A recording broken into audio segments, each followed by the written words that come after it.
I thought I would do was to talk about major changes in American foreign policy, really from the 1960s forward. I'd like to talk about each of those in terms of what they mean for how we think about foreign policy and how we actually conduct foreign policy, and then we'll conclude with some reflections on where we are right now.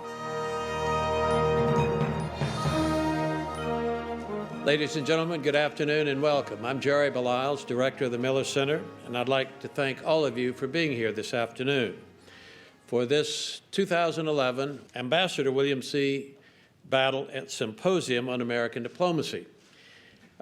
This program is being conducted by the recently reconfigured program at the Miller Center that we call Democracy and Governance Studies, which takes as its charge the examination of the intersection and the historical roots of contemporary American foreign policy and domestic politics.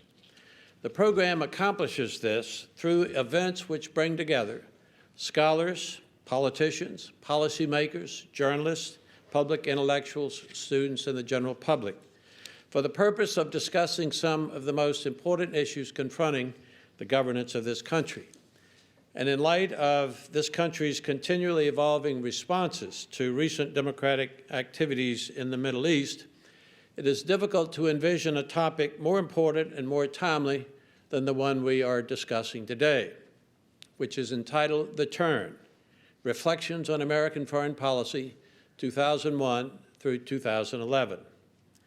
This symposium is inspired and made possible by the endowed support of two wonderful and steadfast friends of the Miller Center, Barry Battle and her late husband, Bill, whom we miss very much on this fourth occurrence of the annual symposium bearing his name. As many of you know, Bill's accomplished career especially distinguished itself in the diplomatic arena. He was a Charlottesville native, a graduate of the UVA's School of Law, and a recipient of the Silver Star for his distinguished service in the Pacific Theater during World War II. After the war, he joined the law firm now known as McGuire Woods and Battle, whose last name referred to his father, John S. Battle, governor of Virginia, 1950 to 1954. President Kennedy appointed Bill Battle ambassador to Australia, where he served from 1962 to 1964. He worked on William B. Spong's successful Senate bid in 1966 before mounting his own campaign for governor. So too was Bill's diplomatic finesse evident in his professional career. He was president and CEO of Fieldcrest Mills Incorporated and the head of a major trade alliance, the American Textile Manufacturers Association. He was chairman of an important research organization known as the W. Alton Jones Cell Science Center, and chairman of a major philanthropic entity, the Ivy Foundation. And in his spare time, Bill served on several corporate boards, was a member of the State Council of Higher Education, and served on the University of Virginia's Board of Visitors, as well as president of the U.S. Golf Association. But perhaps Bill's most impressive diplomatic feat was his 55-year marriage to Barry, which counted 3 children and 6 grandchildren among its many accomplishments. For over 2 decades, Barry has been a driving force at the UVA Children's Hospital, which in February unveiled plans for a new facility, the Barry and Bill Battle Building, designed for outpatient treatment for children coping with complex illnesses, to help build a bridge between the acute care they receive in the hospital and the routine care they manage at home. Barry has been a strong supporter of the Miller Center, for which we are grateful. Joining Barry today are her son and daughter-in-law, Robert and Martha Battle, and her daughter, Jane Battle Richards, along with her husband, David, and their 2 children, Alec and Bon. So Barry, would you and your family please stand and let us recognize and thank you for your support.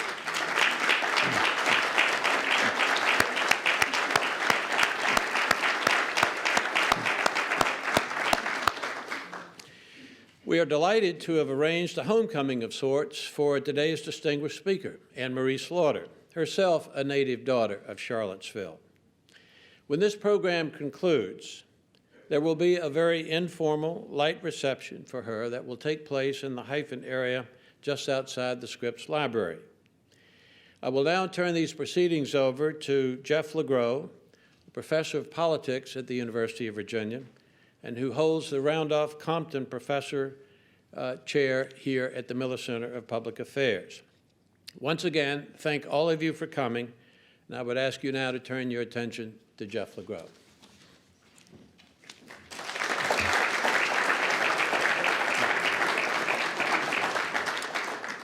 Thank you, Governor, and thank you, Barry, and thanks to the Battle family. I could probably just give a one-line bio for our speaker today. Anne Marie Slaughter is a native of Charlottesville, and almost all of you know the rest of the story. But she is from this place, this town, and in a year not so long ago, as you can tell by her youth. Anne Marie is the Bert G. Kerstetter 66 University Professor of Politics and International Affairs at Princeton University. In February, she finished a 2-year term as Director of Policy Planning in the United States Department of State. I believe she was the first woman to hold that office, which has seen so many stars of U.S. foreign policy, including George Kennan, Paul Nitze, Walt Rostow, Anthony Lake, Paul Wolfowitz, and Dennis Ross.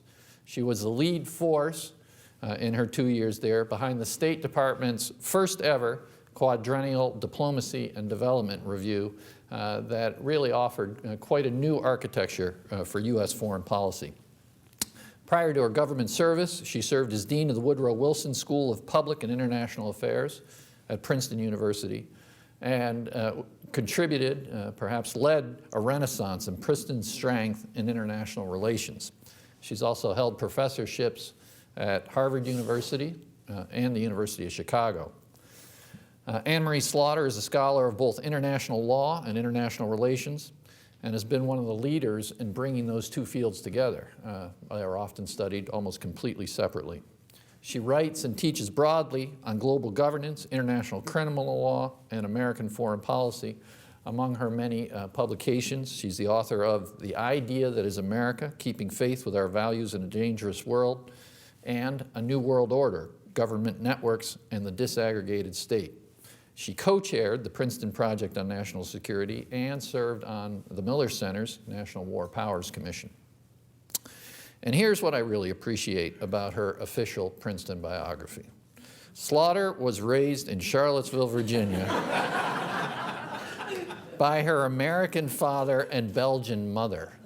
You know, this is like one of these 6-word novels, like, you know, wow, what happened? Did they meet during the war? I mean, you're left to wonder, you're left hanging. So her parents, unfortunately, Ned and Ann, who many of you know are not with us here today, they're in Hong Kong visiting another family member, but her brother Brian and sister-in-law Jennifer and other family members are here. And we are also lucky to have her husband here, Andrew Moravchik, who's an extremely distinguished political scientist and friend. And Andy, if you could just wave to everyone. That's Andy. So he's a smart guy to talk to. We're delighted to have Anne Marie here because we run a program called GAGE, Governing America in the Global Era. And the aim of this program is to bring scholarship to bear on America's pressing problems. And today we are fortunate to have a person who embodies both sides of that, the scholar and the policymaker. Please join me in welcoming Professor Anne Marie Slaughter.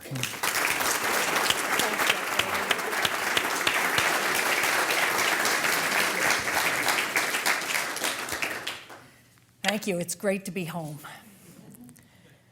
So, Bill Battle was really an indelible part of my childhood. Janie and I were best friends for really as long as I can remember, and we were in and out of each other's houses all the time. And I think of Bill, and I can imagine him, he'd come and ruffle my hair and say, "Slugger!" Only here would I admit to that, and I'll deny it if you choose to quote me. He was in many ways a man's man, and he had nicknames for people, and that was his nickname for me. And I can remember coming home later when I was too big for him to use that nickname, but he would still, in that wonderful booming voice of his, he'd say, "Anne Marie, you're home," and give me a hug and ask me questions. And I was thinking about it last night, sort of how pleased I am to be able to honor him and to be here with a family that was as close to me as my own. And I thought, you know, there's really another legacy there. And here, Andy and I were driving to have dinner with the Battles last night, and I said, well, you know, I need to give you a little background. Of course, he knows Janie very well. And as Andy says, anytime we get south of Washington, he says my entire demeanor changes and stories start a little further back. So I said, well, you know, I really have to start with Governor John Battle. Andy settled in thinking, but I was thinking about Governor Battle and Bill Battle, who, of course, was ambassador to Australia. I didn't know what that meant. I did know there were lots of wonderful pictures of John F. Kennedy and Jackie Kennedy and the P.T. boat and lots of pictures from Australia. But he was an ambassador. He was the first person probably I knew who had really a distinguished public servant. And then, of course, he ran for governor, and my family was a big part of that. And there again, he didn't win, but he embodied the desire to serve and to devote part of his time and his talent to the greater good. And as I think back and think about this lecture and his legacy, I realize also that legacy of wanting to serve and of considering it really a noble thing to do and something you strive to do, I think was also a very important part of my childhood. So I'm particularly honored to be able to give this talk at this time. Now I need to read. So what I thought I would do today was to talk about major changes in American foreign policy, really from the 1960s forward, although I'm going to spend most of my time on the last decade, but really starting from that period when Bill Battle was ambassador to Australia, the kind of the beginning, certainly of my political memory. Start with the Cuban Missile Crisis, and then fast forward 40 years to think about 9/11. And then fast forward another decade to think about what we're doing right now, what we're living through in the Arab Spring. And I'd like to talk about each of those in terms of what they mean for how we think about foreign policy and how we actually conduct foreign policy. And then we'll conclude with some reflections on where we are right now.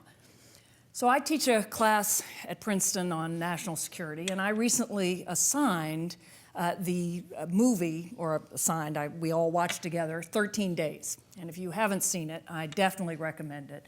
It is the movie of the 13 days of the Cuban Missile Crisis. It is, I think, quite historically accurate. It tells the story of the executive committee, of the men who really, you know, held the nation's future, the world's future, in their hands for almost 2 weeks. And as many of you will remember, you know, the sense that nuclear war really could happen at any moment it permeates this movie. Indeed, it's hard to take a breath. You know, by the end of the movie, you exhale and you have a minute of the sense of relief that Americans felt, Russians felt, as I said, the whole world.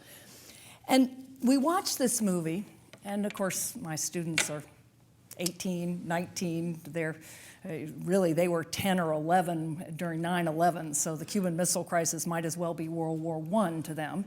But afterwards I said, so what's different? Other than the fact that everybody smoked and drank all the time, and that women were only wives or secretaries, which are the first things that I certainly noticed and they noticed. But I said, so what's different? And they said, you know, there were only 2 countries in the world. There's no mention of any other country, except once, when Kenny O'Donnell says to the president, well, you know, China invaded India today, but you probably don't want to hear about that. That was true. China did invade India during that period. Can you imagine today if China invaded India? We would probably pay a little bit of attention. But at that point, there were 2 countries in the world.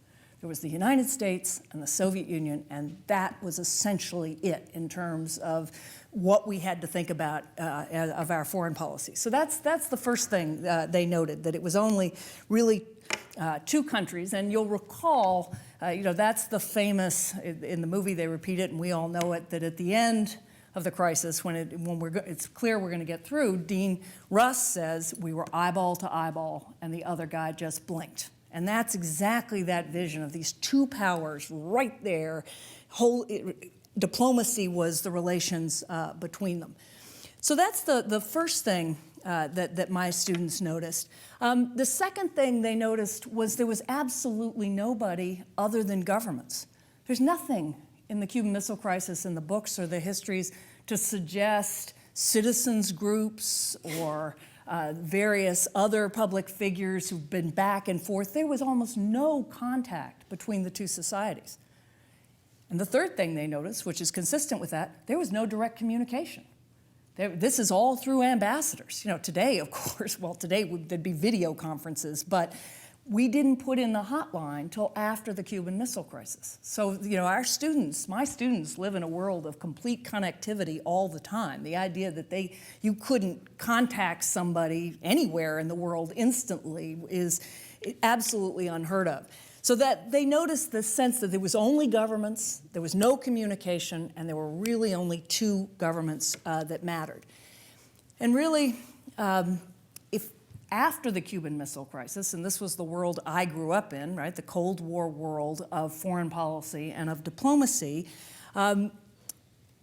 we really thought about it in terms of game theory. It's two major countries, two major powers, the powers that mattered the most in the world. And what mattered was, how did you ensure they didn't go to war? And we started with the game of chicken, eyeball to eyeball, and fortunately they blinked.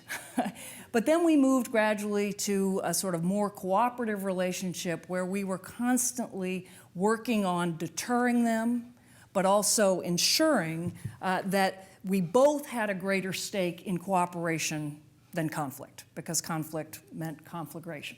And that was the image of international relations that I grew up with, I think most people in this room thought of, and it still dominates most of the headlines and most of the books you read about foreign policy. There are some great powers in the world, and they can go to war with each other or they can cooperate with each other, but it's sort of an elaborate game, a chess game, other kind of game.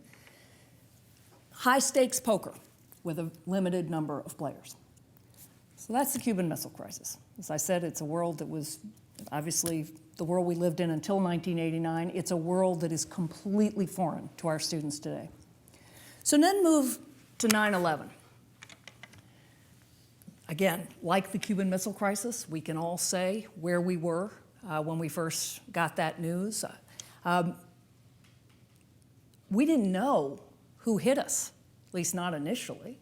Right, we got the news and we could see it on the TV, the planes hitting the World Trade Center, and then suddenly the Pentagon. And I was at Harvard in Cambridge, and I wasn't quite sure where to take my children. I thought, maybe every major center is going to get hit. The financial center and the political center, and if they're going to hit an academic center, well, Cambridge is certainly probably going to be on the list. But no sense of where the threat was coming from, just that it was an all-pervasive threat in a terribly frightening way.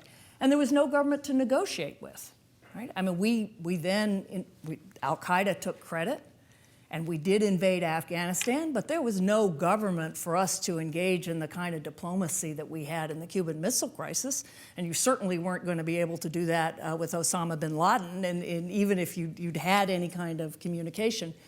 So the threat was almost the opposite. It was this network. It was a network of 19 terrorists, and then those 19 terrorists were, of course, part of a much larger global terrorist network.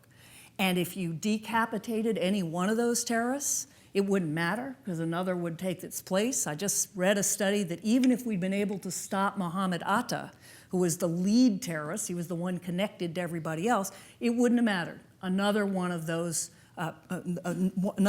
men would have taken his place. Just as when we haven't, of course, gotten Osama bin Laden, but I think most of us know even if you did, Al-Qaeda is a network that constantly generates new leaders when old ones are decapitated. So it is a radically different vision, suddenly, of what the threat is, where it's not a state at all. It's a global network, and it's very hard to figure out even who to deal with. So if you take that vision, then think about what we learned from 9/11. Again, after the Cuban Missile Crisis, we learned we needed communication, both direct communication like the hotline, but also we needed to be engaging with the Soviet Union much more regularly. And we learned also, which I didn't talk about, but we also learned the value of working with other nations. After 9/11, we realized how hard it is to fight terrorism just by dealing with other governments. You can do it. We have basically made clear to governments that if they harbor terrorists, they will pay a penalty. But it's very hard to do. I mean, even in Pakistan right now, we, of course, are giving Pakistan a great deal of funding and support, but for complicated political reasons, the Pakistani government is willing to go after some terrorists, but it's not willing to go after others. In other parts of the world, there's just no government there to negotiate with. Yemen, the government doesn't control most of the territory. Somalia, there's not really a government we can even see. So government-to-government relations, you can do a little, but there's a lot you just can't reach through governments. Second point, we gradually learned that the way to counter a network is with a counter network. So that one of the things that has kept us safe, we'll knock wood, has been to counter the terrorist network with a network of cities and states and governments. The Counterterrorism Office of the City of New York has some of the finest people in it ever. The Counterterrorism Office of the State of New Jersey has some very talented people. They are completely connected to people in Indonesia, to people in Europe, to people in the Middle East, and the minute a bomb goes off, they're immediately in communication, knowing what kind of bomb it was, what kind of tactics were used, what kind of safeguards were effective against them. So there's a terrorist network out there. There is now a global criminal law enforcement counter-terrorist network that, again, knock wood, has worked fairly well. That's not just been true for terrorists. That's been true for drug traffickers, for arms traffickers, for money launderers, for traffickers in women and children, or for people generally. We have learned that the way you counter that is you create networks of different parts of your government, of cities, of states, and even of private groups. And the third thing we learned is we have to pay a whole lot more attention to society. Not just traditional public diplomacy, although that's important. It's not a good thing when people hate us. When you see the opinion polls, 10, 12% have a favorable view of the United States. That's not good, but we've always engaged in public diplomacy aimed at changing public opinion. After 9/11, we realized we needed to go much further than that, that really to tackle the roots of terrorism. You could kill terrorists themselves, you can counter them with networks, but if you're really going to address the problem, you have to have policies that get much more deeply into the roots of other societies. Now, terrorists themselves often tend to be middle class and educated, and they're often very alienated from the sense they don't have a world to be part of. But many of the societies in which they flourish, of course, are societies in which there are really not many other opportunities. There's not much opportunity for education other than radical religious education. There's no jobs. There are really no opportunities to have a family and to do what we all want, which is to have a better life for our children. So one of the things we learned out of 9/11, and this is something that really started in the Bush administration, the George W. Bush administration, was instead of just thinking about diplomacy government to government, and instead of just thinking about countering a terrorist network, we had to think about development. We had to think long-term about putting the kinds of resources into Afghanistan, into Pakistan, into other countries, and not just our resources, global resources, that really would make a difference on the ground. It's a long-term strategy. It is not nearly as exciting or as easy to capture as the executive committee sitting around and, eyeball to eyeball and the other guy blinks. This is not that. This is a long-term process of trial and error to help societies build themselves from the ground up. long term, in terms of the threats we face, that's the kind of work with societies we really have to do.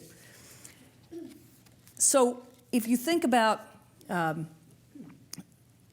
the Cuban Missile Crisis model and the 9/11 model, which is suddenly not governments, it's networks and how you try to counter those networks in various ways, including a focus on development, on really engaging other societies.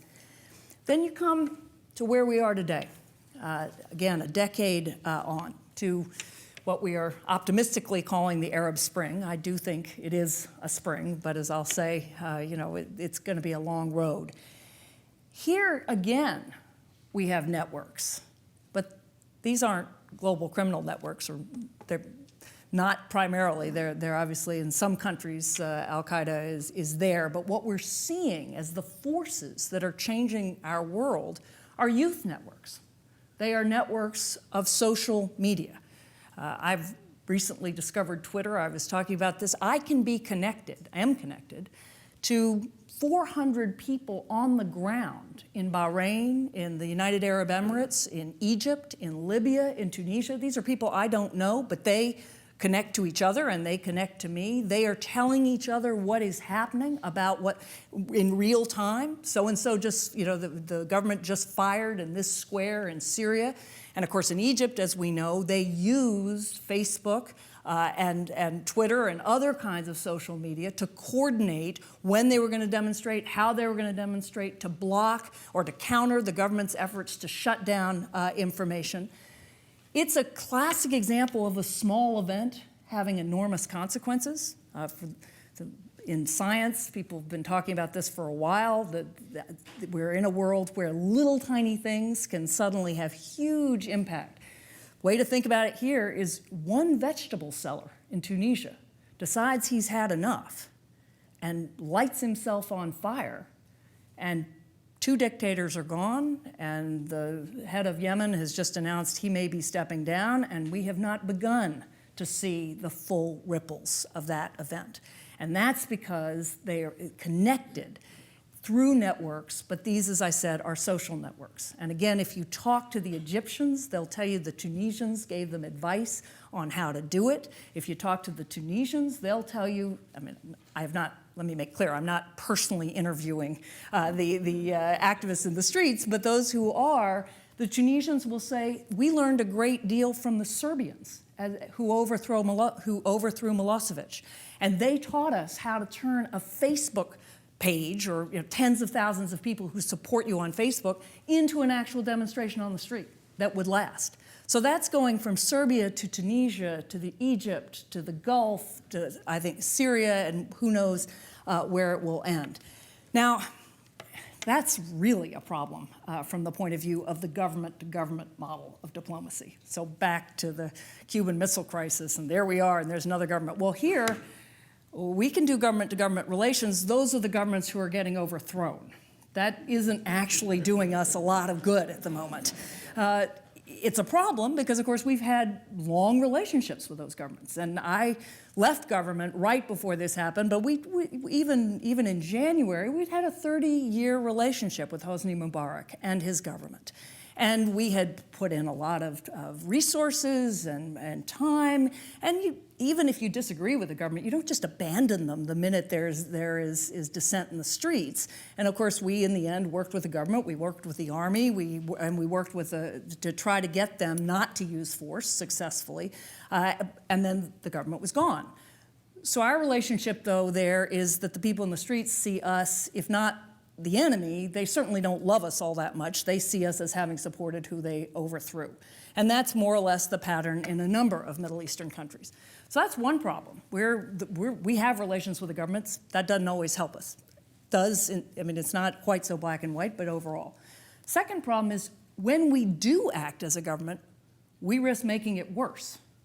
That was the debate about Libya, which was one of the dimensions of the debate about Libya was, if we get in there, it's going to be all about us again. And instead of actually being a revolution for good government, for some form of democracy, it's actually going to be, once again, the West is bombing a Muslim country. So not only do we have difficulty in working with governments, but if we act as a government, we often can make the situation worse. So what do? Of course, I'll tie this all up and we'll all go home and it'll all be solved. So here, the way to think about it. I'm a professor, so that's the first thing you do is tell you the way to think about it. So I said the classic model was government-to-government diplomacy.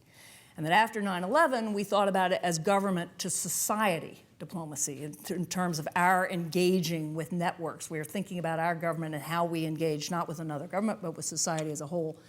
Here, there needs to be a focus much more on how we can connect our society to the social actors in the Middle East. And let me give you some very concrete examples. Instead of our giving official foreign aid, we have programs in which we are linking up American entrepreneurs with Arab entrepreneurs around the Middle East. And there's some fabulous young people, and they are young, they are globalized, and we are connecting them to people in our own society who know how to start a business and who know what kind of mentoring you need to provide and what kind of finance you need to provide. That's been a very successful program. We're connecting women's groups.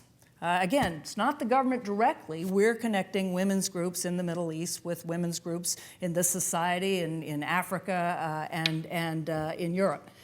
We're doing a lot of science diplomacy, where the one thing we are known for is our science and technology. And even in countries that are deeply anti-American, if you send out scientists and you connect universities to universities in those countries and to science programs, you are actually engaging with the society by using your own society in ways that are really far more positive. So in terms of the lessons, and we're still living through it, so you can't pull out full lessons. One is we are, of course, working with these governments. We have to, but we need to be working with the society at the same time.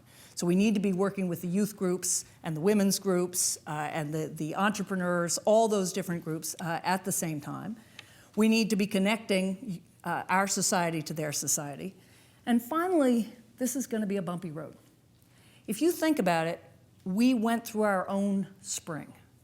The election of Barack Obama was powered by young people and powered by social media. Indeed, I can say this, having worked for Secretary Clinton, one of the first things she did when she became Secretary of State was to hire President Obama as the former head of his social media for the campaign and put that person on her staff.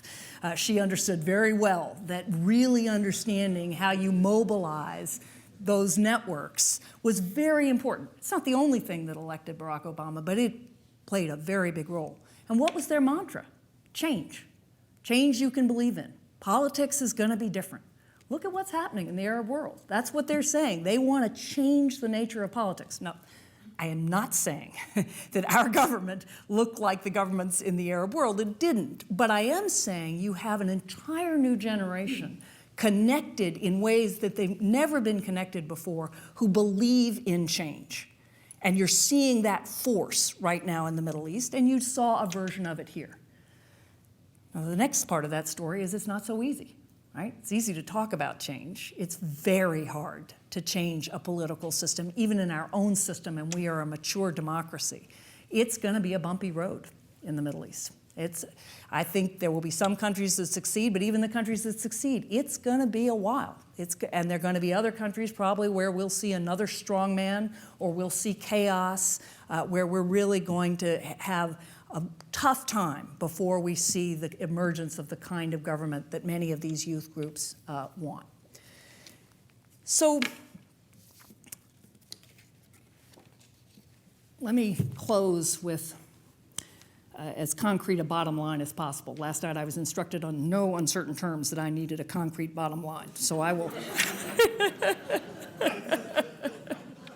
do my best here.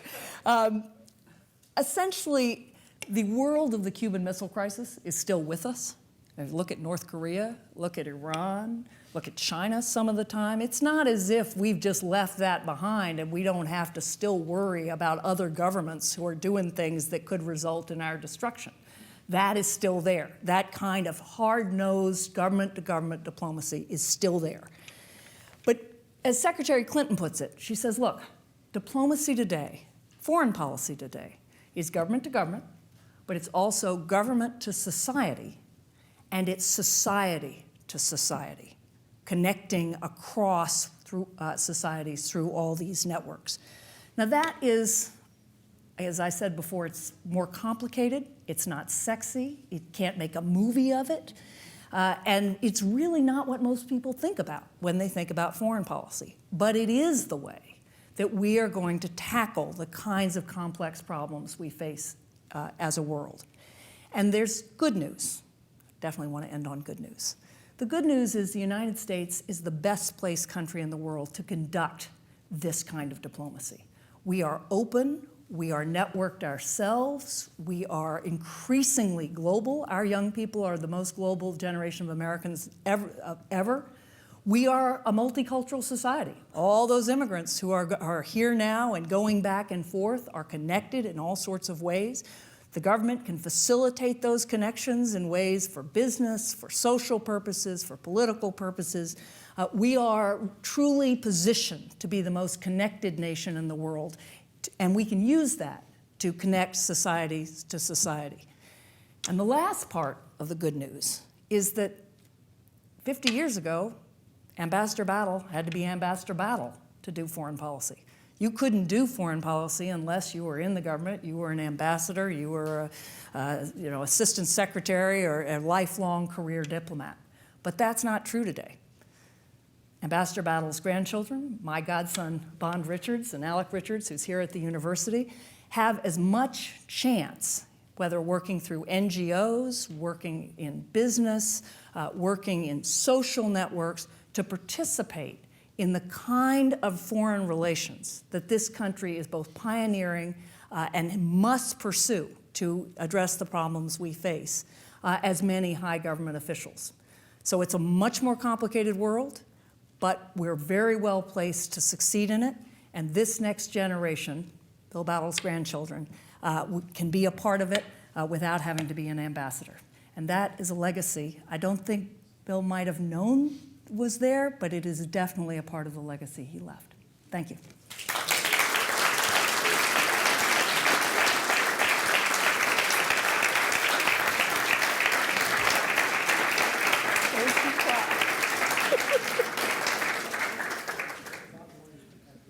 That was a wonderful talk, Anne-Marie. And I'll just give you a minute to get your thoughts together. We'll open it up for questions in a minute, and a microphone will go around.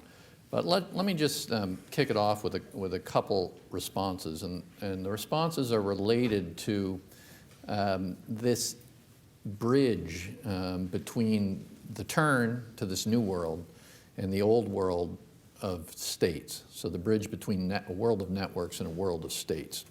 And there's two faces to this, one domestic, one international. Now, I've recently been helping my daughter study for her AP US History exam, which is, of course, taken me close to Charlottesville. And there used to be a bunch of people who lived here in Charlottesville who wanted to limit the power of the central government, right? The federalist debate. And this, in a sense, is about the power of the government, in a certain sense. You could argue this is a type of way to argue for a limited government, that we have these networks, and this is a way to mineralize, centralize power, to maximize U.S. societal leverage, and to disperse power and influence to society. And in so doing, enhance U.S. global influence, but keep a small government. So I don't know if you're carrying that anti-federalist theme in your heart, but it does raise the question of how you manage these networks, right? How actually in practice, and you have some experience doing this, it'd be interesting to hear. How does government utilize these networks without undermining their power? And their power is they're not run by the government. That's their power, right? So how do you solve that dilemma? That's the domestic phase. The international phase is that we still have a world of states. We still have a world of states, and there is also, and you've talked about the network strategy, which, I mean, if you read Secretary Clinton's speeches, you will hear a lot of the ideas of Anne-Marie Slaughter in those speeches. But there's a second component to her ideas about a new architecture of nation states. And that is setting up relationships with these rising powers, China, Turkey, Indonesia, India, South Africa. How does that world, that new architecture of rising powers, relate to this non-state networked world, right? There's a state strategy and a network strategy internationally. So those two questions about the link between states and networks. We have time for another lecture. So those are great questions. And the first one is, I think, absolutely central, not just to foreign affairs, but frankly to our economy, this issue of making networks work. And I'm actually teaching a course right now called Making Networks Work. And the biggest problem is exactly what you put your finger on. You look at networks and they're spontaneous and they're distributed. Again, if you think about Twitter, you can suddenly be connected to thousands and tens of thousands of people, and they're connected to other people. And increasingly, the science knows that the central nodes in those networks play very important roles. But the minute you try to harness them, you say, oh, look at this, they've got all these people and they're all connected. Let's make it do something. It dies. It is spontaneous, it is distributed. Nobody wants to be made to do anything. That's the definition of a hierarchy, is somebody's in charge and they make other people do things. The whole world of networks is about basically people being empowered to connect to others in ways they want to.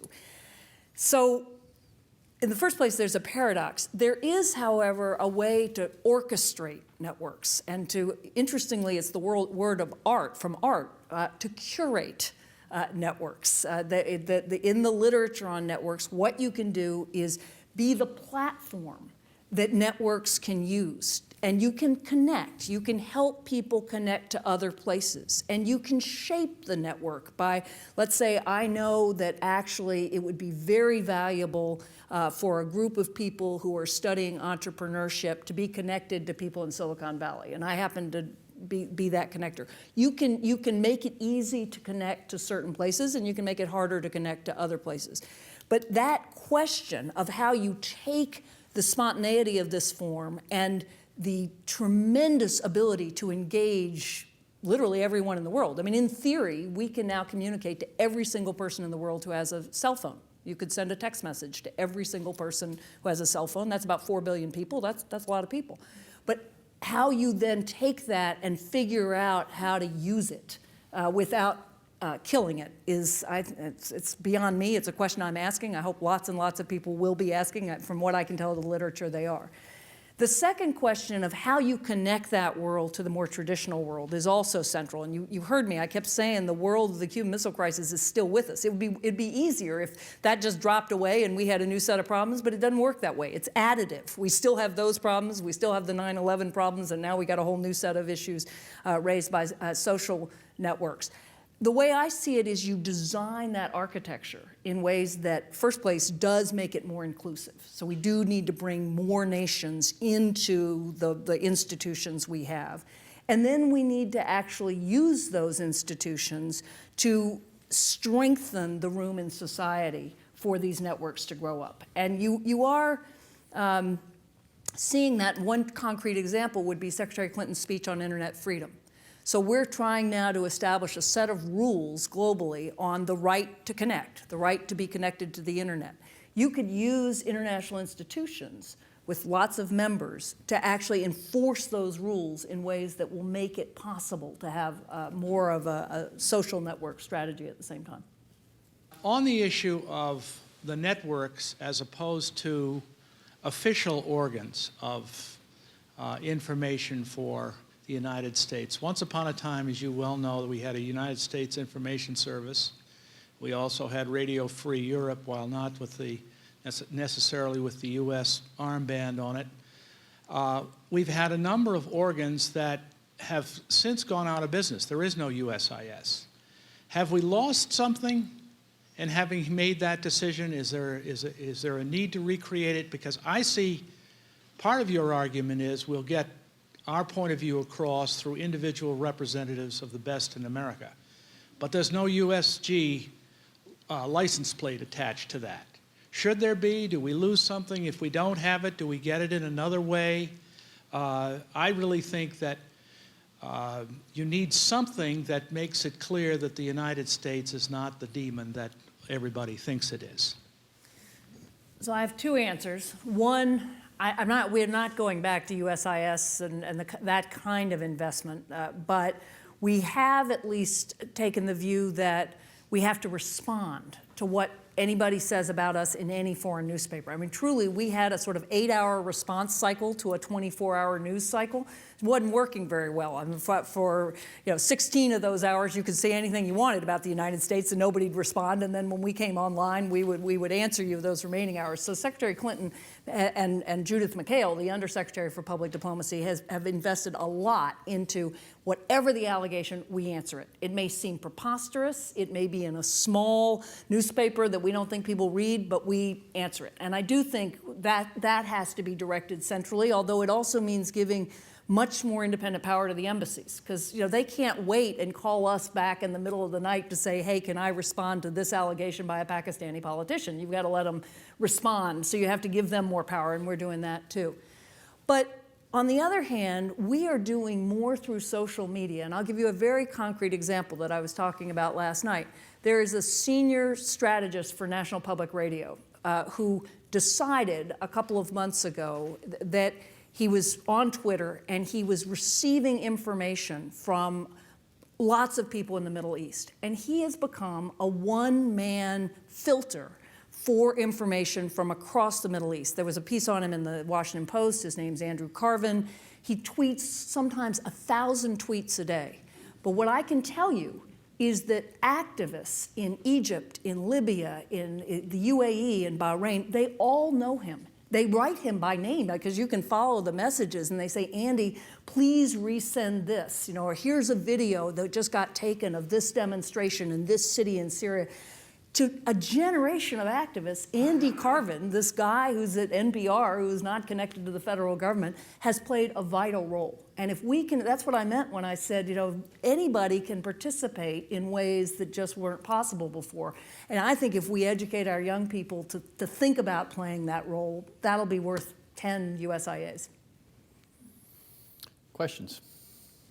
I was an NGO to the United Nations for 25 years, and I appreciate all that you've said deeply. I used to live in Korea in 1936 and 37, and I was appalled by what I learned about Teddy Roosevelt and his attitude towards the people in the Pacific and its relationship to our society. I wondered what you have experienced from Sheldon Wolin of Princeton and his work on Democracy Incorporated. And I also wondered what you thought about the processes of groupthink that led us to the Bay of Pigs and maybe to other things that have happened. I miss very much hearing from Noam Chomsky. I have to go to Canada, where I go in the summer, to hear what he has to say.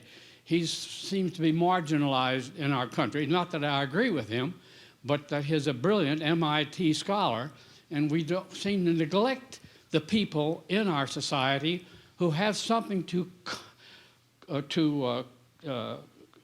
create for us in this networking that you so well described. Thank you.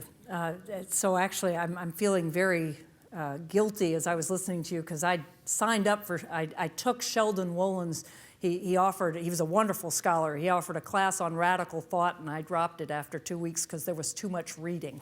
So I'm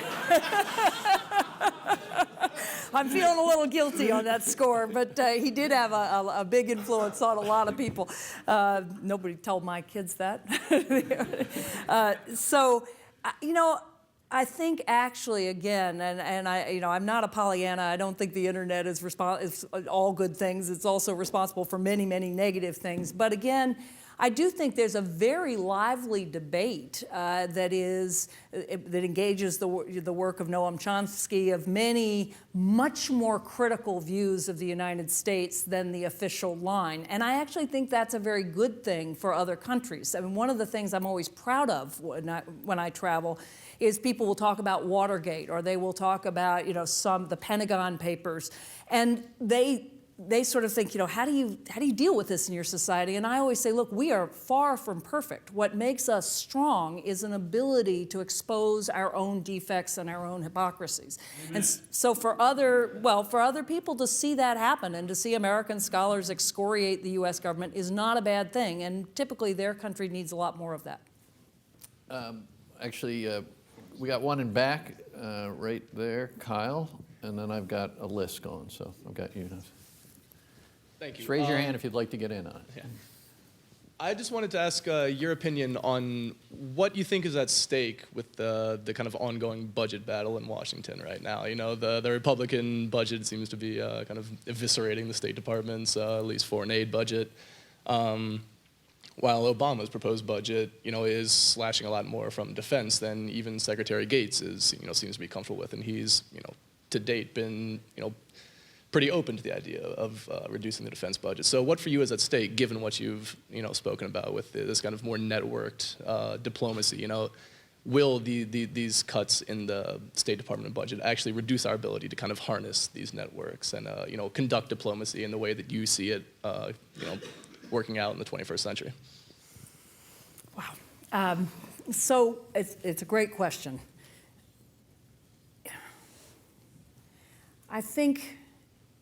The first thing to say is I actually do think we have to have a very serious conversation about cutting our defense budget more than most people want to hear, because I don't see any way for us to grapple with the deficits we face without subjecting everything to some scrutiny and cuts. And you're right, Secretary Gates has been very, very forceful on the need to spend more money on diplomacy and development. He's been less forceful on the desire to transfer money from the Pentagon to the State Department and USAID. So he's all for it as long as it comes from somewhere else. But what he is saying, and he's not going to say it as Secretary of Defense, he can't, he's Secretary of Defense, and what Chairman Mullen is saying as the head of the Joint Chiefs of Staff, they're saying, look, our biggest national security threat is our deficit and our debt long term. When you have the head of the military saying that, and once they're out of office, I think they'll be much more open. They're saying we've got to really make cuts, and that includes in the Pentagon, and that includes rebalancing between our military power and our civilian power. So that's the first point, and it's going to be a fight, but I think we have to take on some of these issues just much more publicly and openly than we've been willing to do. The second point, though, is I don't think it's going to be as devastating as it might otherwise be, because it's going to speed the change in how we do foreign policy. So our embassies, increasingly, the best ones, are becoming platforms for convening and connecting others and catalyzing action, for creating public-private partnerships between a U.S. corporation and a foreign government and an NGO and a foundation. If you think of AIDS work, you can think of the Gates Foundation, you can think of CARE, you can think of a number of major pharmaceutical corporations. Our embassies, instead of being the places that do American foreign policy and that need the money to carry out our own programs, increasingly can become the orchestrators and the platforms for these kinds of networks. And again, I wouldn't want to cut the budget, but in some cases, budget cuts are going to speed that along. Great, thank you. We've got right up here. Thank you. I was with a church group in East Africa for many years, and in Kenya in the 90s, I worked with two of the ambassadors there. There was a fear of a civil war at that time, and it was a very repressive government. And the ambassadors kept telling me, we understand, we are with you, but we keep telling people back in DC and they don't listen. And if we keep pushing them, they'll get somebody else worse than we are here. And so what I'm saying, maybe there's a big change, but the problem seemed to be, and I've heard this from my conference in other countries, in my own community, that the problem is back in DC primarily, not so much the ambassadors, although that is a problem too because of language and culture and so forth. So are there major changes on that, you think, from the 90s? The second question is a little different, but it's about the NGOs. Are there going to, the way you set up these networks and NGOs that are coming in and people can participate in those. There's a lot of outcry by people from many parts of the world that the NGOs are part of the problem. Their salaries are eating up a big portion of it. They don't understand the people. They just connect to people who are elites, who also only care about themselves. And the people who, the 50% in many countries are the people who live on $2 a day or less, don't have that access to those kind of people. They're left out. Good questions. So I think there probably will always be a tension between the embassy and the headquarters, in the sense that the embassies are, immersed in the country, and often their messages, get pulled together, and it looks much more abstract and often less nuanced when you're making decisions back at headquarters. And one of the things we recommended, actually, in this big report that I stewarded, was ways to engage ambassadors directly, much more directly, through video conferencing in Washington decision-making. Because, it used to be our communication came through the ambassador, through the cables. Now, of course, we know we still have cables. We've been reading about them in WikiLeaks, but we have countless other sources of information. So that function of the ambassador is less important, and you actually have to make more of an effort to engage the people on the ground in the decision-making. I don't think that's an easy problem to solve, but I do think that there are people focusing on it. The NGO issue is a very important issue, and I have both heard this and heard it from people engaged, that in Afghanistan, the drivers for some of the big NGOs make more money than lower-level government officials. So here we are trying to build this government. Right? We want to strengthen this government, and yet any entrepreneurial Afghan who has got language ability and who can do the kind of work that Western NGOs wants is working for them and not for their own government. And it's a self-sustaining industry. It's often incredibly good-hearted people doing very important work, but it does distort local economies. So increasingly, American foundations, are funding NGOs that are local NGOs. And I think the best NGOs are understanding that they have to really work in such a way that their work is done and they hand off to the local population. But it is a real issue that we have not fully grappled with, because we support NGOs as civics, as civil society, and as people doing good things, and it's hard to face some of the unintended consequences.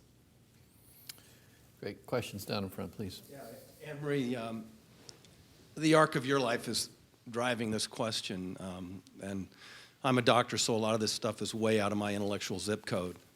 But about 2 centuries ago, Jefferson, I don't remember the exact words, he said, "I'm not sure our country is ready for women in leadership. I'm not sure if I'm ready for women in leadership." And we may not have liked that he thought that, and we may like even less that he was right, because look at the abominable institution of slavery and the suppression of women. 2 centuries later, we're getting out from under it. And I guess my question is this. It's, to me, if there's a young girl in the Middle East with your talents, to not be able to express them is unthinkable. How long is it going to take these countries to accomplish what we've accomplished? Is it 2 centuries away? Is the social networking going to speed it up? In your more optimistic remarks, I'd really be curious, because in my mind, that is one of the biggest problems that they face. Completely agree. You must have had a really good mother.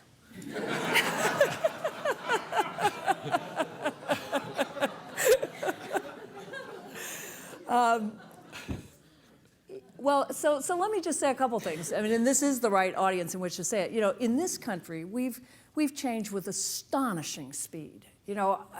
Growing up here, the idea that we would have had 3 women secretaries of state was unthinkable. I tell people that when I was in law school in 1982, I had a couple of professors who always used she when they talked about a doctor or a judge or a lawyer. And every time they did it, I jumped, because I didn't know any women doctors or lawyers or judges. And obviously I'm looking at Martha there as a woman doctor. My kids know more women doctors than men doctors. They don't even think about it. And it is no longer impossible to talk about the president as she, even though we haven't had one. It's now thinkable. So that's been in the space of my lifetime, and we're not that old. And it can happen very, very fast, is the first thing to say. The second is, you're absolutely right, that countries that do not harness half of their talent cannot succeed. And we've got any amount of statistics now, economic statistics, on if you're investing in women, the countries that allow their women to be educated, to be part of their economy, simply do far better. So I have a lot of faith in economic factors driving the emancipation of women. But the third thing I'll say, and it's exactly on these networks, 60% of the people on the internet are women. The networking ability to connect lots of people without getting into gender stereotypes, we're really good at that. That's something that often women take to. They also, and this is relevant to the Middle East, they can connect people by networks even if they can't drive, even if they're not allowed in the schools. So particularly in the Middle East, women are playing more and more of a role because they can do it without getting out there physically and then immediately getting shot down. So I agree with you that this is, I think, one of the central issues of this century in terms of globally. I think the information technology will help, and I think overall the vision of countries that are prospering because women are leaders as well as men is going to be a very positive example. I hope your daughter's one. I guess my question is a bit on this point, but mostly about government-sanctioned public diplomacy. A hallmark of American foreign policy has been espousing values and ideals that are meant to represent what this country is and to inspire others to follow suit. The problem, of course, is that domestic politicking and international strategic constraints often get in the way of making good on those pronouncements. And I'm wondering, you talked a little bit about resentment among this new generation of activists.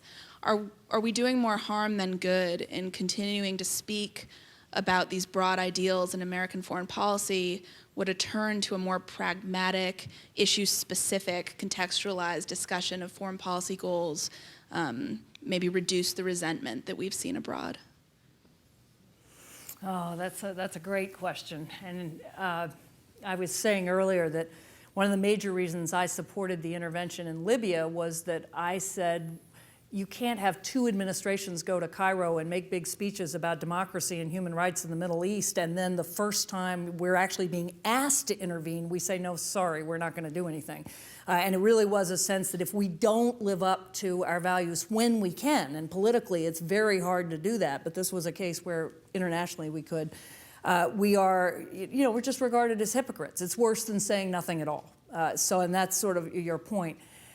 At the same time, it is striking how many young people who may not like our official policy, but they look and they see that we elected Barack Obama, and they look and they see that we do stand for freedom of the press and freedom of association, and we're obviously practicing it, even if it's to criticize our own government vigorously. So to step back from talking about those values, in my view, is also not who we are. I think the answer is to talk about our values with due humility for the fact that we often don't live up to them. And actually, Thomas Jefferson, our founders, were very clear about that one of the things that makes us strong is that we can criticize ourselves, and we should, when we talk about these values, we should talk about our own struggles to live up to them, in terms of women, in terms of African Americans, in terms of all minorities. And that is less sort of triumphant, we have the answer, or you should do this, and then we don't actually support it, and more consistent, I think, with the fact that these are values that have inspired centuries of Americans and others around the world, and I do believe are universal. Great, we have a question here in front.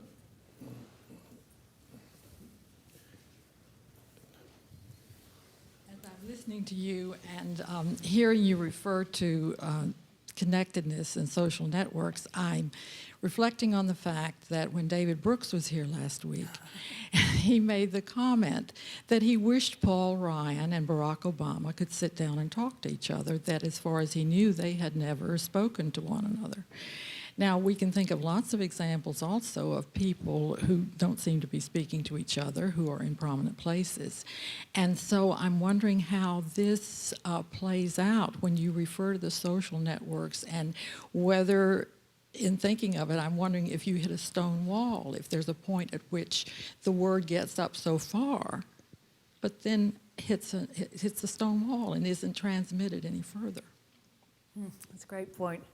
I've just finished David Brooks's book, and I strongly recommend it. And indeed, I wrote him an email afterwards and said everything he talks about in terms of connectedness of human beings is what I talk about in terms of foreign policy. And there are a lot of relationships.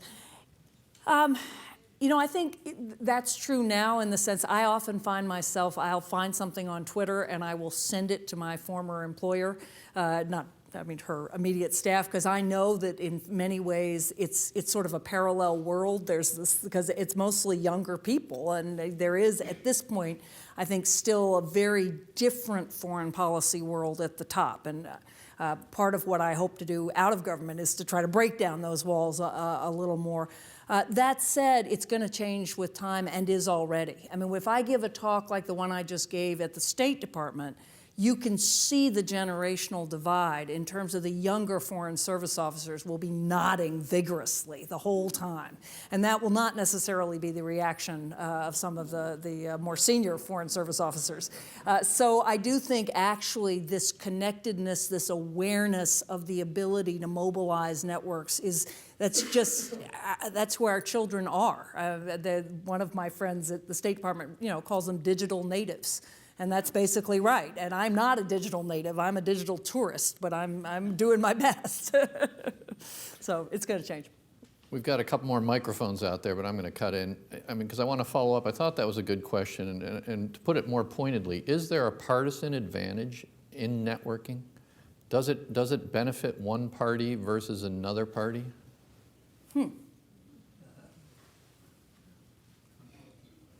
I don't know. I don't think so. I guess I don't think technology is determinist. You can use technology for good or for bad purposes, and I think you can use it on either side. It may be, David Brooks would say that part of what we need to do is to recover connectedness in our communities. And one of the things that I will say that I find most important is that you can make a relationship online, but then you can meet the person. Several times that's happened to me. Somebody's come up to me after a talk, and I know who that person is because we've gone back and forth online, but it's still better to be physically connected. So you don't want to think this is either or. This shouldn't be you live online and you don't pay attention to what's in your community. It's easier, though, to come together, I think, in a community if you first do it online, and then you sort of feel like you know each other, you have a common cause. But I don't think it affects one party, or it has to affect one party more than the other. I want to come back to a question I asked you at the outset, which is, I'm interested in this as an issue that cuts, like Libya, cuts across foreign policy boundaries. There's some Republicans who were in favor of intervening in Libya. There were some Democrats who were. So think about this network strategy. I really can imagine libertarians liking this. Yeah, let's do the network strategy. Let's disperse power away from this federal government. You're not making that point. I don't think that's your point. I was kind of teasing you about that. But doesn't it lend itself to that? And then doesn't it lend itself to these alliances across Republican and Democratic boundaries? Well, I do think it will help alliances across Democratic and Republican boundaries. And one question to ask is, if John Anderson or Ross Perot ran today, would you get a meaningful third party? Because you could now connect people online that you simply couldn't do. One of the reasons the parties have such power is they organize neighborhood by neighborhood, and I think you probably could get a stronger group of people coming together across party lines. But it looks libertarian, but again, we're very centralized. We've had hierarchies. We've moved from hierarchies to networks. That's happened in business. That's happened in NGOs. That's happening in government.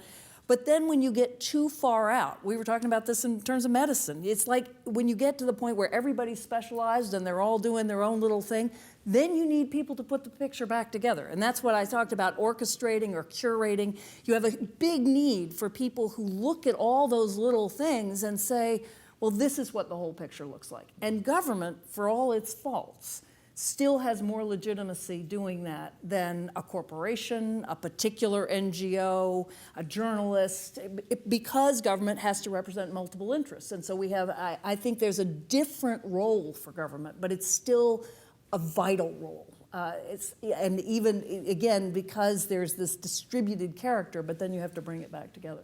But I think those are going to be very important questions. What is the role, and how does it conduct policy in that world? Against the wall. You came here about 4 years ago and spoke at United Nations Day. I did. And we were extremely pleased that you accepted the invitation to come. The Miller Center extended it first, and the United Nations organization here backed that up. I'm going to ask you the second question first.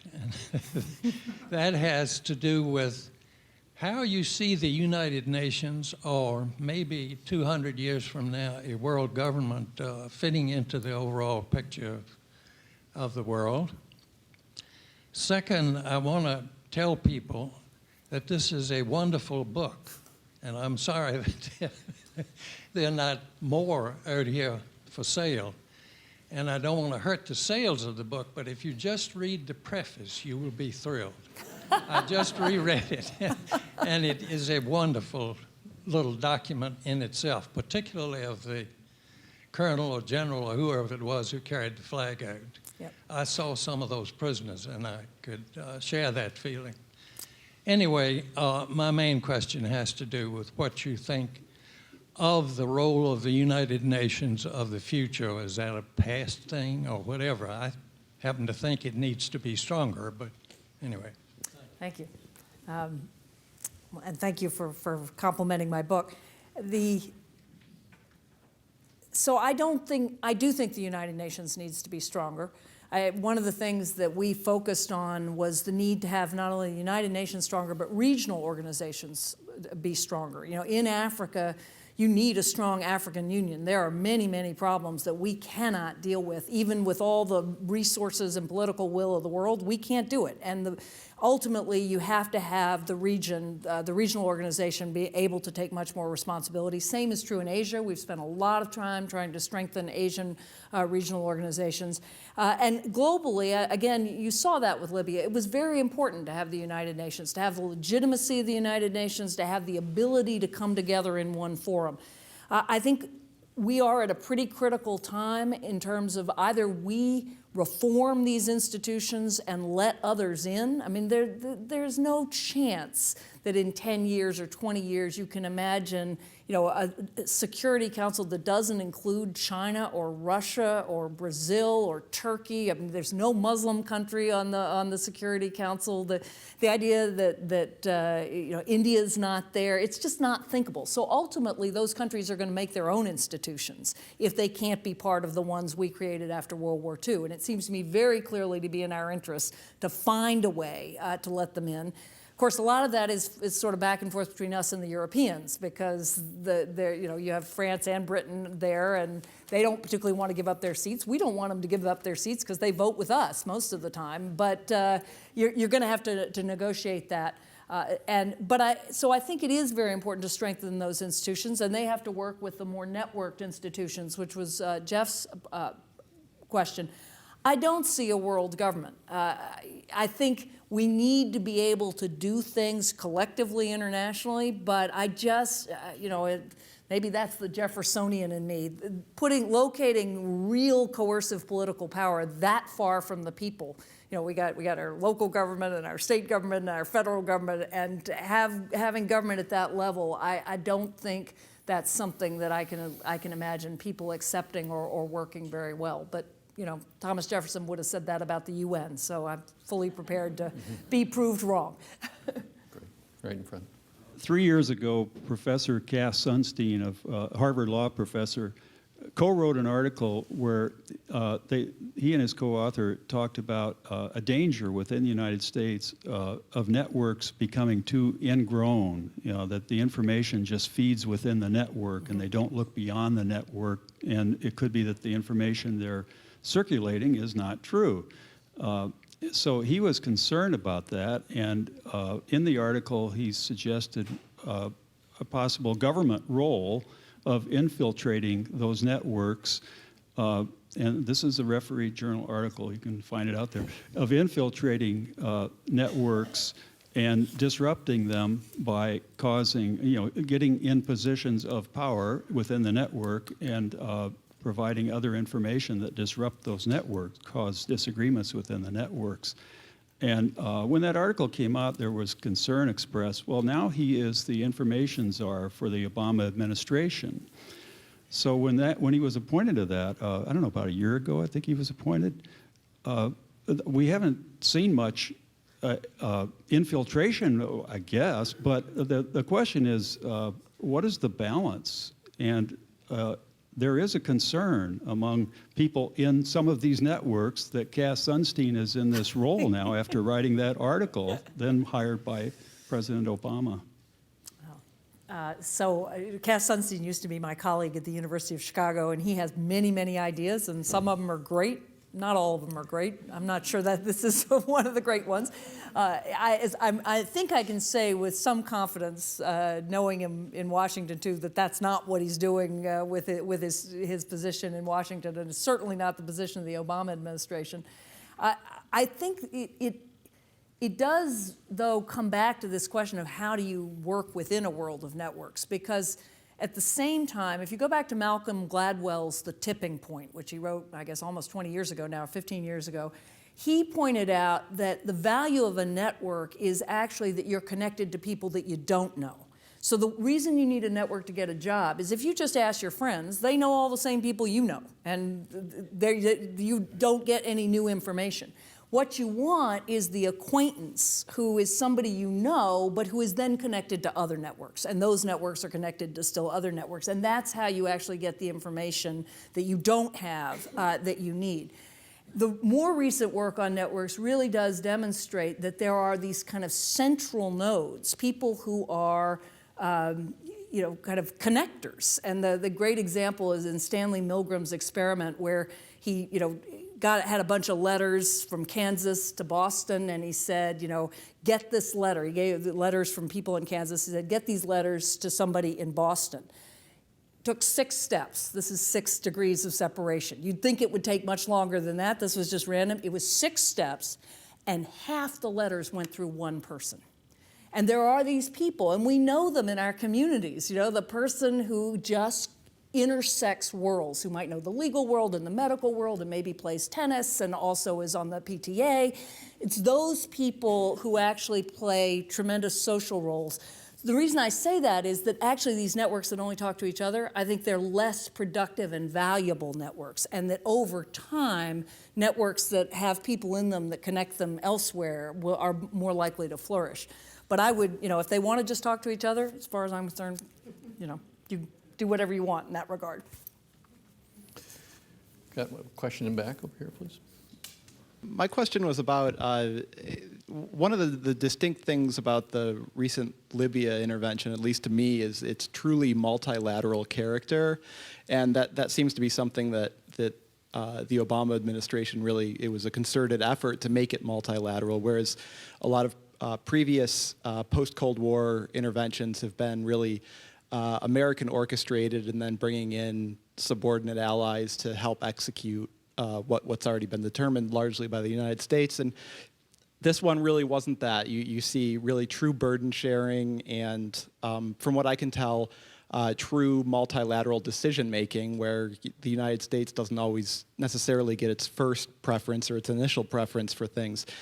And even though that has been a goal of the United States, I feel like that's come under tremendous criticism, at least domestically here, that because it is the true multilateral character of it makes for kind of messy decision-making that spills out into the open, that leaves the United States and particularly the presidential administration vulnerable to criticisms that the mission is open-ended, that we didn't go in with firm plans with our allies about what was going to happen, that the mission is changing, and that U.S. troops or weapons or money are going to be going towards things that our subordinate allies are largely controlling and making decisions for. So I assume from what you said earlier and from what you said here too that part of the United States strategy going forward is about embracing more multilateral decision-making type things. Is that really a viable strategy? And have you been surprised by any of that backlash that you've seen in regards to Libya specifically? So it's a good question, and I can answer rarely with a yes/no answer, but yes, that is definitely part of the Obama administration's strategy. I think we are going to have to continue with it simply for fiscal reasons. We can't afford to do these kinds of interventions on our own, and both politically and materially, we believe that others should step up. And I was saying earlier that if there's an Obama doctrine, it's from Spider-Man: with great power comes great responsibility. And the president has been very clear to other nations that if they want to play a leadership role, they've got to be part of actually enforcing the norms of the global order. And this was a very good example. Now, it still means the U.S. leads. And he said in his speech on Libya, he said, we provided the coalitions and the conditions for others to step up, which meant we helped assemble the coalition and we helped create the legal environment and the political environment in which France and Britain and other countries could participate. So we still have a very important role, but you're absolutely right. It's much messier. It's not telling people what to do and having them do it, which is what Europeans always say about why American burden sharing. They say, you come to us and you say, share the burden, you should take responsibility, and then the minute we do anything you don't like, you say, no, we want you to do what we want.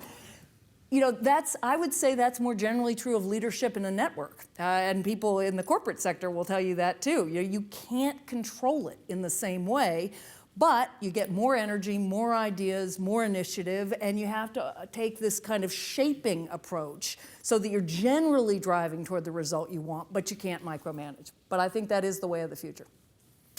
I'm going to take the last question. We're at the end of our time here. We're over our time, but it's been really great. What would you say, stepping outside of your role as an administration official, you've left, but of course you still carry the flag in a certain extent. But if you take your role as an academic analyst, what would you say have been the biggest success of the Obama administration's foreign policy, and what has been its biggest shortcoming? And to just let you think about that a minute. Let me tack on a third question. Oh. So, you were the director of policy planning, which I think you termed at some point the slightly longer term foreign policy. Yeah. You don't want to say long term because there is no long term in government. But what if you had to look out ahead? What's going to be the biggest surprise for U.S. foreign policy ahead? Because we haven't had many surprises recently. So. Well, the Arab Spring I count as a surprise. So when you that was a joke. Yes, okay, sorry. When you were asked that question, I was thinking of what my husband said about my going from being a professor to a government official, and he listened to me give a lecture in Germany, and he said to me afterwards, he said, "It's just amazing. You know, when you were a professor, I used to hear people ask you questions and wonder how's she going to answer that." And now you're a government official and you get a question and I find myself thinking, how's she going to avoid answering that? So, as you were asking, I wasn't thinking immediately about how I could give you the straightest answer. Okay, so, you know, I think there are a couple things I could say about, the strengths. I think our re-engagement in Asia is very important. I think our willingness to work within international and regional institutions and to strengthen them and to get other people to share responsibility is very important. But I think the greatest contribution, the jury's still out. It's what the president hoped would be his greatest contribution, but it's not clear it will be. He came into office wanting to fundamentally change America's relations with the Muslim world. That was one of the things he thought was most important. He thought it was important because of the demographics of the world we're in, that long term this was the only way to fight terrorism. And as you recall, he gave his speech in Cairo and he talked about a new beginning. Now, initially, there was a great speech. Everybody loved it. Everybody loved it in Muslim communities. And then very quickly there was, well, what are you actually doing? because it wasn't like we announced a Marshall Plan. You know, we had a bunch of programs, but we didn't succeed in really pushing Israel and Palestine closer toward peace, which is what a lot of people expected, and we didn't do anything really dramatic. He's now got a second chance. What he does now and what he does over coming months as we watch the Arab Spring develop however it develops, it is still to me very possible that he will step down after his first term and we will have a fundamentally different relationship with the Muslim world. Now, that won't have been all his doing, because some of it is his reacting, but it's one of the reasons I felt as strongly about Libya as I did. I wrote in my op-ed, you know, if we don't act, we're going to read the words of that Cairo speech and cringe. But I think that is really still a possible, his greatest triumph. Shortcomings. Are there any shortcomings? I don't think there were any in the last 2 years. I think we'll leave it there. Please join me in thanking Anne Marie.